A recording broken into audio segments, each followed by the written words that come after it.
Halo sedulur, selamat datang di sebuah perjalanan menelusuri selubung misteri yang menyelubungi tanah Jawa.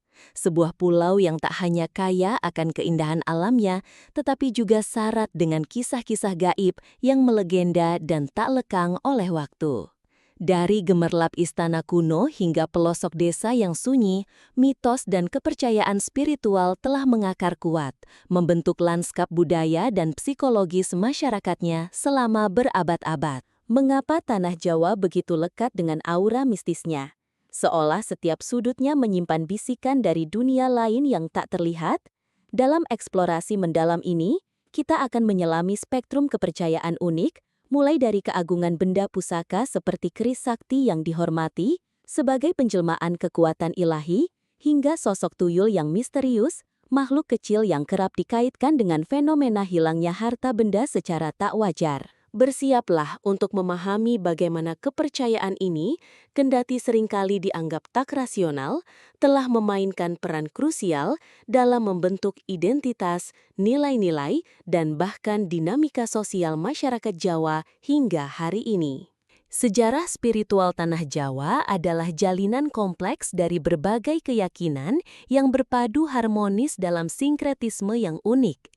Jauh sebelum masuknya agama-agama besar seperti Hindu, Buddha, dan Islam, masyarakat Jawa telah menganut animisme dan dinamisme, kepercayaan akan roh nenek moyang, dan kekuatan yang bersemayam dalam benda-benda alam. Periode kerajaan-kerajaan besar seperti Mataram kuno, Majapahit, dan kemudian Mataram Islam justru semakin memperkaya khazanah mistis ini, di mana para raja dan elit spiritual seringkali memadukan praktek-praktek spiritual Hindu muda dengan tradisi lokal.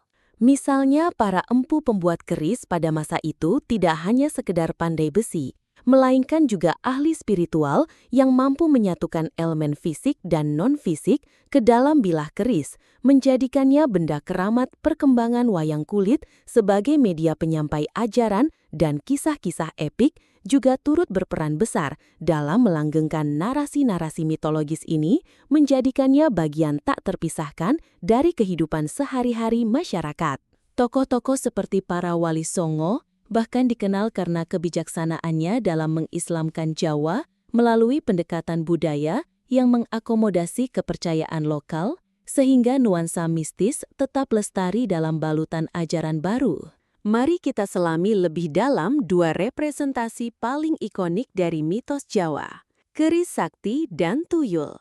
Keris sakti, jauh melampaui fungsinya sebagai senjata tajam, adalah sebuah pusaka, benda warisan yang syarat makna spiritual dan kekuatan magis. Ia bukan sekedar artefak, melainkan diyakini memiliki jiwa atau energi gaib yang mampu melindungi pemiliknya, membawa keberuntungan, atau bahkan menjadi penjelmaan roh leluhur.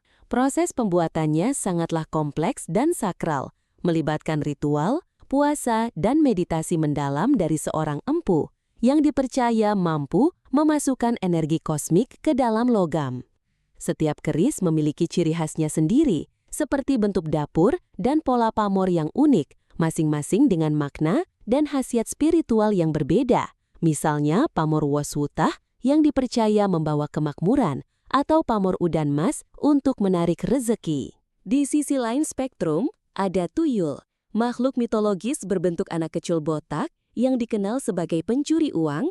Tuyul digambarkan sebagai entitas yang dipercaya dapat dipelihara oleh manusia untuk tujuan memperkaya diri dengan cara yang tidak halal, yaitu mencuri uang dari orang lain. Mekanismenya konon melibatkan perjanjian gaib dengan entitas gelap, di mana pemilik tuyul harus memenuhi berbagai syarat dan sesajen khusus, seringkali berupa darah atau susu, untuk menjaga tuyul tetap patuh dan aktif. Tuyul sendiri diyakini memiliki kemampuan menghilang dan bergerak sangat cepat, sehingga sulit ditangkap mata telanjang, bahkan saat melakukan aksinya. Namun, konon tuyul memiliki kelemahan tertentu, seperti takut pada kacang hijau atau cermin, yang sering dijadikan penangkal oleh masyarakat secara fundamental. Secara fundamental, keris sakti dan tuyul merefleksikan dua kutub moral dalam masyarakat Jawa. Keris melambangkan kebaikan, perlindungan, dan warisan luhur, Sementara tuyul melambangkan keserakahan, jalan pintas, dan konsekuensi dari tindakan yang tidak etis. Kepercayaan terhadap mitos-mitos ini masih sangat kuat di kalangan masyarakat Jawa, bahkan di era modern ini. Berdasarkan studi yang dilakukan oleh Pusat Kajian Psikologi Budaya Universitas Gadjah Mada pada tahun 2018, sekitar 60% responden di Jawa masih mengakui adanya fenomena gaib seperti santet atau makhluk halus, yang secara tidak langsung menopang keberadaan kepercayaan terhadap tuyul dan kekuatan keris. Uniknya, keris bahkan telah diakui oleh UNESCO sebagai warisan budaya tak benda manusia pada tahun 2005, menunjukkan nilai historis dan artistiknya yang tak terbantahkan. Saat ini, diperkirakan ada ribuan kolektor keris di seluruh dunia, dengan harga sebuah keris pusaka dapat mencapai ratusan juta rupiah, menunjukkan nilai ekonomis dan prestise yang melekat padanya. Yang menarik adalah bagaimana fenomena tuyul seringkali muncul seiring dengan kesulitan ekonomi. Di desa-desa, saat terjadi kehilangan uang secara misterius, tuduhan tuyul seringkali menjadi penjelasan pertama sebelum mencari penyebab rasional.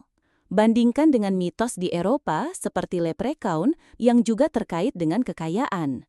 Namun, tuyul memiliki konotasi yang jauh lebih gelap dan berbahaya karena sifat pencurinya. Tren masa kini menunjukkan adanya pergesiran, namun pada saat yang sama, ada kebangkitan minat terhadap budaya dan spiritualitas leluhur, termasuk praktik jamasan keris dan pengkajian filosofi di baliknya. Lebih dari itu, kasus-kasus penipuan berkedok paranormal yang mengaku bisa memelihara tuyul atau memberikan benda bertuah masih sering terjadi, menunjukkan bahwa ada sebagian kecil masyarakat yang rentan terhadap eksploitasi di balik kepercayaan ini.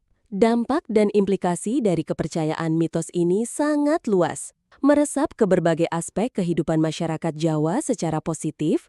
Mitos keris sakti berperan penting dalam melestarikan seni tempat tradisional dan kearifan lokal yang telah diwariskan turun-temurun, menjaga identitas budaya dari gempuran modernisasi. Praktik-praktik ritual seperti jamasan keris setiap bulan suro menjadi ajang silaturahmi, penguatan nilai-nilai kebersamaan, dan bentuk penghargaan terhadap warisan leluhur.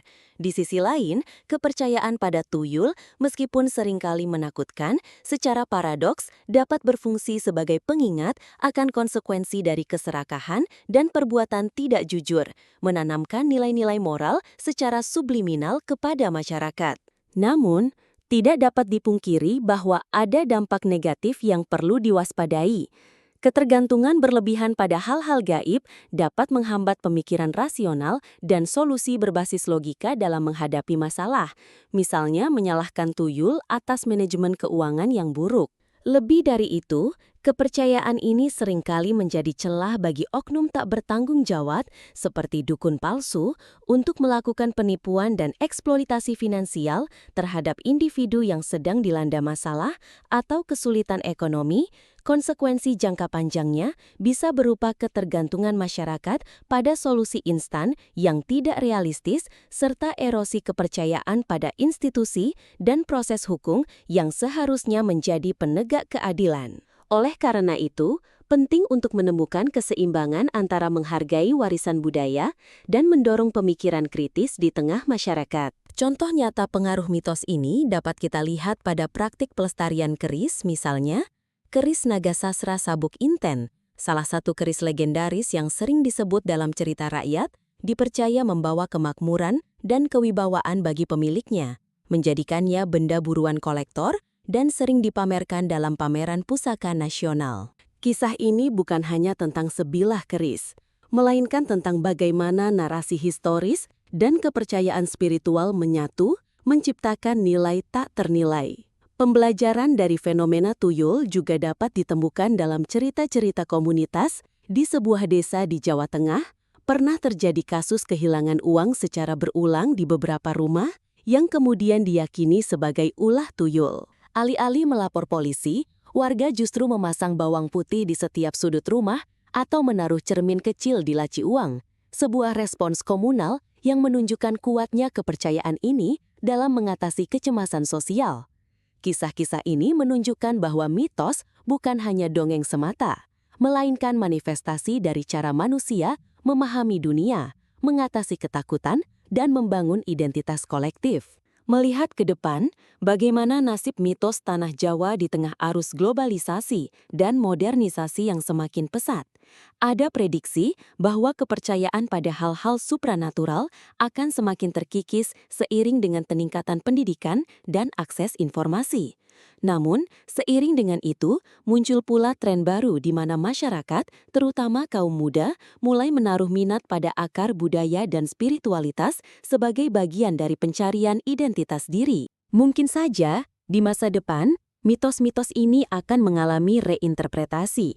Tidak lagi dipahami secara harfiah, melainkan sebagai metafora yang kaya akan nilai-nilai filosofis dan kearifan lokal. Sebagai kesimpulan, mitos Tanah Jawa dari keris sakti yang agung hingga tuyul yang licik bukanlah sekedar kisah-kisah kuno yang usang. Mereka adalah cerminan dari jiwa masyarakat Jawa yang kompleks, perpaduan antara spiritualitas mendalam, kearifan lokal, dan pergulatan manusia dengan harapan serta ketakutan. Mereka adalah warisan tak benda yang terus hidup, membentuk cara pandang, perilaku, dan interaksi sosial. Pertanyaannya adalah, bagaimana kita sebagai generasi penerus akan memilih untuk memaknai dan melestarikan warisan kaya ini? Apakah kita akan membiarkannya terkubur oleh zaman, ataukah kita akan terus menggali, memahami, dan menemukan relevansinya dalam konteks kehidupan kontemporer? Matur suwun telah menonton.